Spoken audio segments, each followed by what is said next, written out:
الحمد لله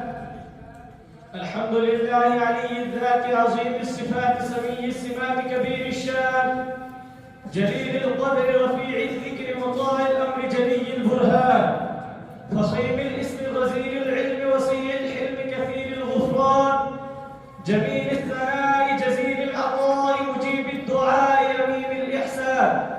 سريع الحساب شديد العقاب أليم العذاب عزيز السلطان ونشهد أن لا إله إلا الله وحده لا شريك له في الخلق والأمر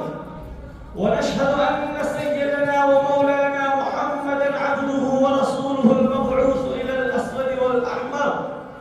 المنعوت بشرح الصدر ورفع الذكر وصلى الله عليه وعلى آله وأصحابه الذين هم خلاصة العرب العرباء وخير الخلائق بعد الأنبياء أما بعد فيا أيها الناس وحدوا الله فإن التوحيد رأس الطاعات